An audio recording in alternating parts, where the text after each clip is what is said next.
Assalamualaikum warahmatullahi wabarakatuh. Selamat pagi kepada kalian semua teman-teman. Semoga sehat-sehat selalu dalam perlindungan Gusti Allah Subhanahu wa Ta'ala.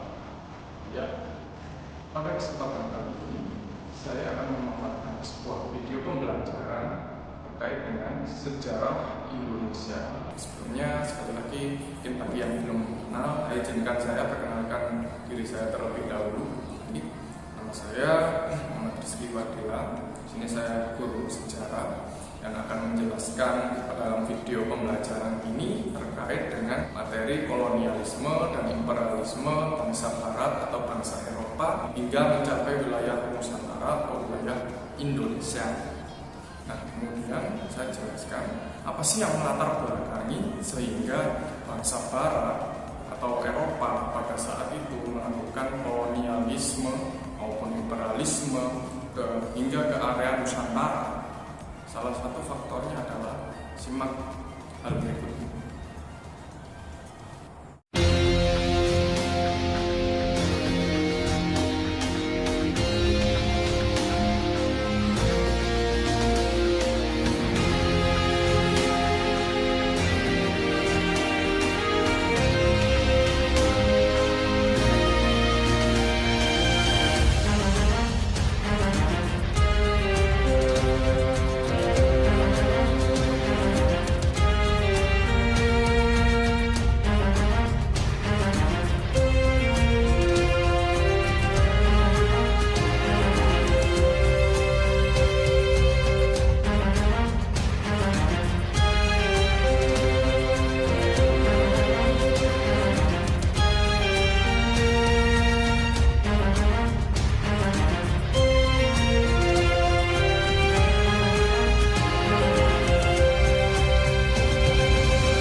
Ya, kira-kira seperti itu bagaimana latar belakang yang bisa diketahui bahwasanya semenjak jatuhnya Konstantinopel ke Turki pada tahun 1453 oleh Sultan Mehmed dari kerajaan Turki, tentu saja yang menggulingkan kerajaan Bizantium Eropa yang saat itu menjadi pusat perdagangan Eropa, dan terputusnya koneksi perdagangan Eropa dengan Asia pada akhirnya menimbulkan suatu kekacauan di Eropa, di mana di Eropa sendiri, ketika sumber perdagangan, sumber bahan-bahan baku untuk makan mereka direbut dan tidak ada lagi penggantinya, saat itu terjadi beberapa kelangkaan bahan makanan, bahan-bahan pokok lainnya yang mempengaruhi kehidupan di Eropa.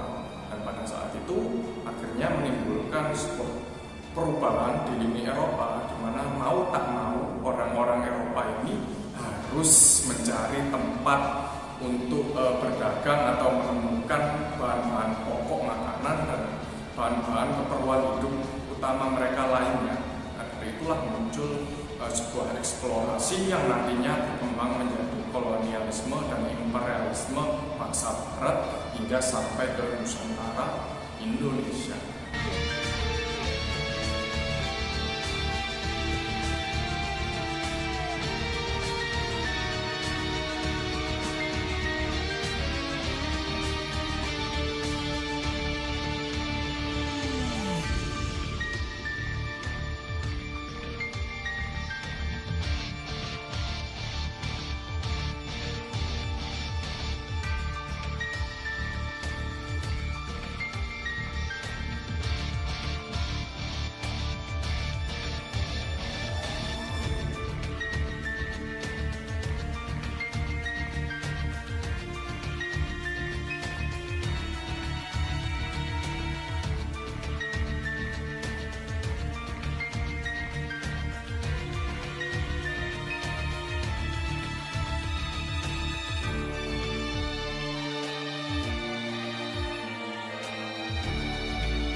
terutama persebaran kolonialisme dan imperialisme bangsa Barat.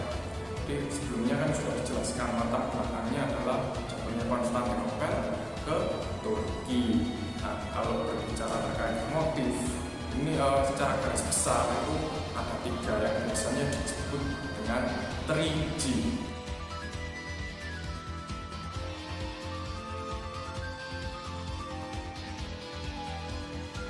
Apa saja sih 3G itu? Yang pertama itu gold, kedua glory, yang ketiga prospect. Oke, kita rinci dulu, kita jelaskan dulu masing-masingnya. Oke, kita mulai dari yang pertama, yakni gold. Apa itu gold?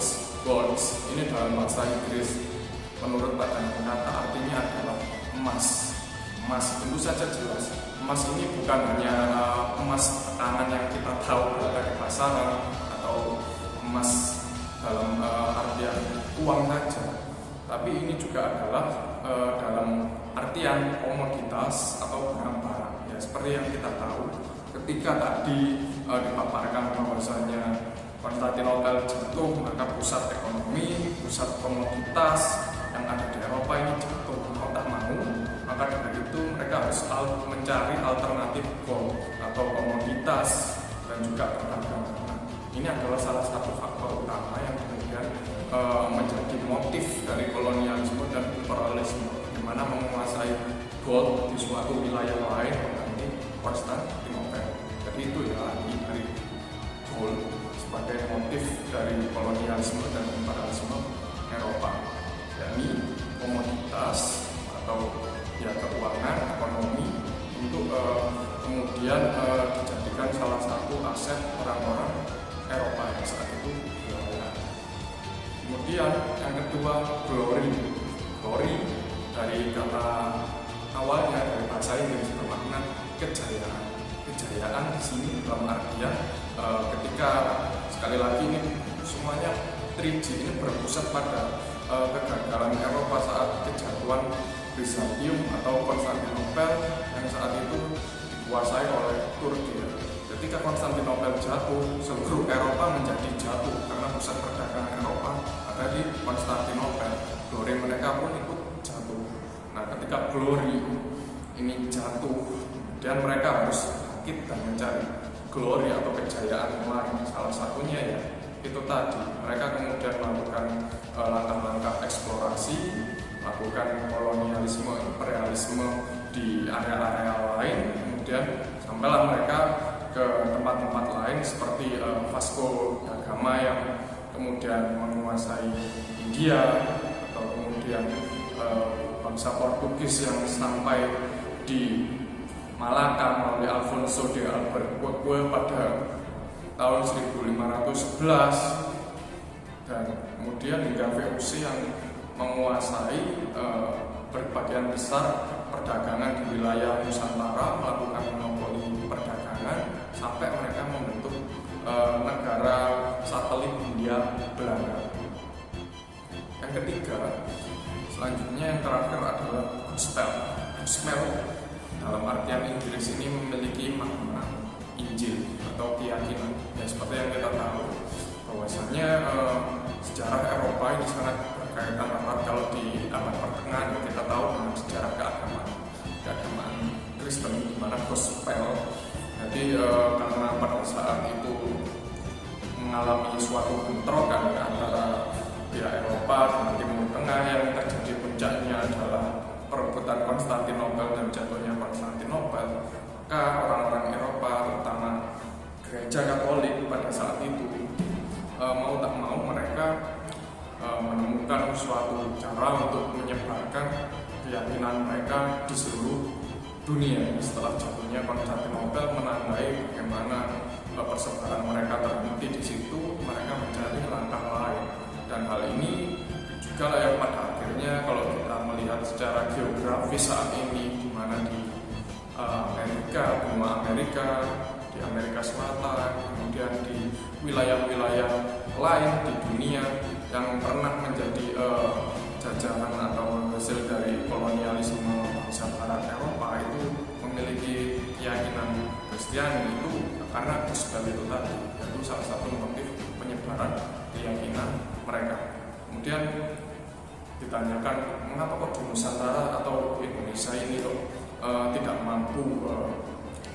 seperti hasil kolonial dari Eropa lain, atau masih banyak keyakinan Islam yang ada di Indonesia. Dan ini antara lain karena siapa? Kita lihat dulu siapa penjajahnya.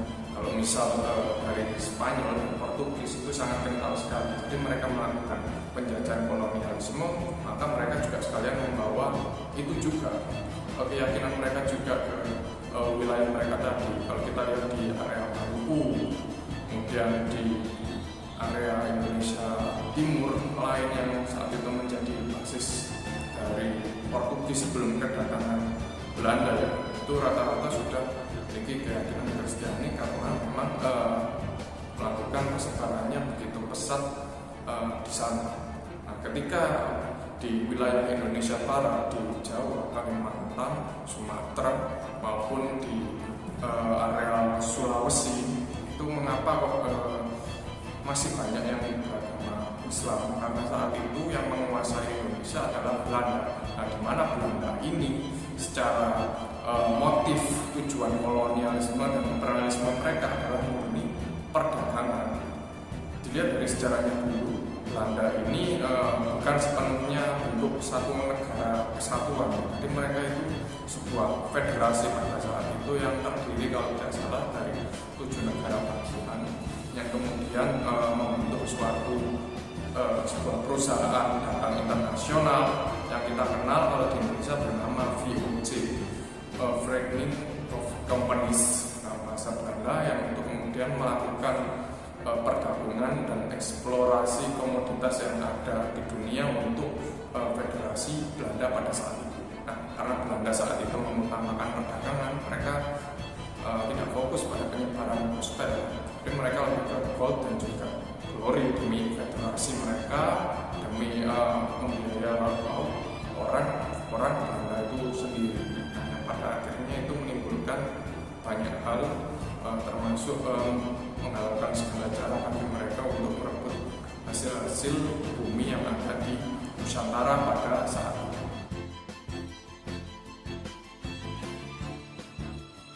Ya, oke, tadi sudah dijelaskan ya, mulai dari latar belakang masa kolonialisme dan imperialisme dari bangsa Eropa atau bangsa Barat ke seluruh dunia termasuk wilayah Nusantara Indonesia. Kemudian dijelaskan juga motif utama dari kolonialisme dan imperialisme tadi. Maka yang selanjutnya paling penting adalah mengapa bangsa kita, bangsa Nusantara, bangsa di wilayah Indonesia ini bisa mengalami suatu penjajahan, kolonialisme, imperialisme dan jangka waktu yang cukup lama. Nah, ini ada banyak faktornya. Yang pertama tentu saja secara militeristik, secara pasukan persenjataan kita kalau telah dari bangsa Barat, bangsa Eropa, di mana mulai dari Portugis masuk ke Malaka pada tahun 1511 itu, orang-orang Malaka yang saat itu bertarung atau melakukan peperangan dengan pedang itu dengan mudah ditembaki senapan oleh orang-orang Portugis. Jadi ya jelas kalah saja.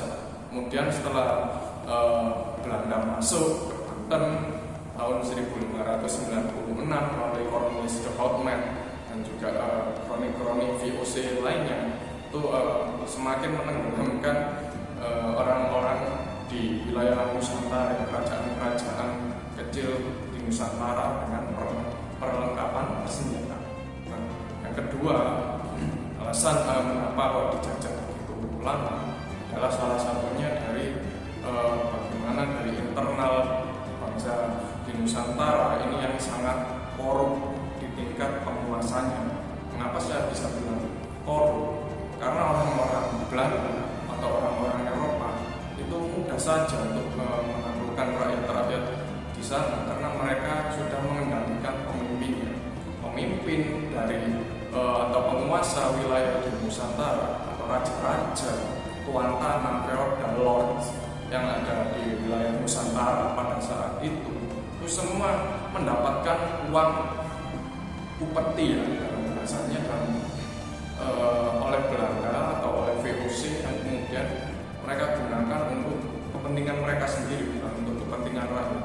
Jadi ketika Belanda ketika VOC itu menerapkan monopoli perdagangan, sistem tanam paksa sampai membuat sewa tanah, itu atas pengetahuan dari penguasa-penguasa lokal. Jadi penguasa-penguasa lokal inilah yang menyebabkan namanya penjajahan, kolonialisme, imperialisme dari bangsa baratnya begitu lama di Nusantara atau Indonesia itu sendiri. Jadi mereka membiarkan orang-orang rakyatnya sendiri ini kelaparan, menderita, sementara mereka mendapatkan uang hasil dari peti Belanda. Nah, ini yang menyebabkan cukup lama sekali penjajahan karena orang-orang di atas penguasa nggak mau tahu dengan kondisi yang ada di bawah. Nah, berbeda halnya ketika kita melihat berapa wilayah, misal Aceh, itu sangat militan sekali ya, dalam artian baik VOC maupun Belanda itu sangat kesulitan sekali masuk ke sana, meskipun beberapa kali mereka dikalahkan dalam perdagangan oleh VOC dan Belanda. Namun Aceh ini masih memiliki sistem mandiri dan rakyatnya juga masih saat itu memiliki kerajaan. Bahkan kenapa sampai saat ini wilayah Aceh itu masuk daerah istimewa itu ada sejarahnya, dengan dari dulu Aceh ini memang tidak pernah dikuasai Belanda sepenuhnya. Jadi mereka sangat mandiri dan dari penguasanya pun sangat solid untuk membantu rakyat-rakyatnya di Aceh seperti itu. Ya, itu tadi gambaran mengenai bab kolonialisme dan imperialisme bangsa Barat yang kemudian juga sampai ke wilayah Indonesia atau Nusantara pada saat itu. Dan semoga dengan video pembelajaran ini bisa membantu informasi atau pembelajaran kalian semua, terutama para siswa. Dan apabila ada yang kurang jelas atau apabila ada yang keliru, tolong diingatkan, atau saya mohon maaf juga apabila ada yang kurang jelas. Nah, untuk lebih lanjut, apabila ada hal yang kurang atau apabila ada hal yang kurang dimengerti, silakan komen di video di bawah ini. Jadi nanti bisa saya sampaikan atau kita bisa berdiskusi bersama terkait dengan materi ini. Ya. Itu saja dari saya. Sekian. Assalamualaikum warahmatullahi wabarakatuh.